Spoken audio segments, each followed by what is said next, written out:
Welcome to the Salmon Runs YouTube. Enjoy the video. You begin by confirming prerequisites.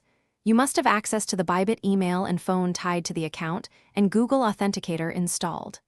Once done, open Bybit and choose 2FA Recovery or Disable Authenticator. This prompts verification codes. Make sure to accept SMS or email within 5 minutes because codes expire quickly. If your device time was wrong, adjust it now. This first step creates a secure path to request a reset without losing access to funds or account settings. Once you request a reset, follow Bybit's verification flow exactly. Upload a clear photo ID and a live selfie, and include any backup codes you saved. You must explain why the authenticator is inaccessible. Describe device loss, reset, or time sync issues in concise terms. Make sure the images are well lit and match your account name. This speeds approval.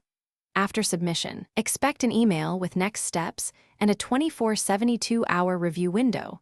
Monitor spam and be ready to respond to follow-up requests. When approval arrives, re-enable Google Authenticator by scanning Bybit's new QR code or entering the provided key manually. You will immediately get a 6-digit code. Enter it to finalize. Then save the backup codes in a secure password manager and keep one offline. This prevents future lockouts. If the code fails, check your phone's time sync and correct it to network time.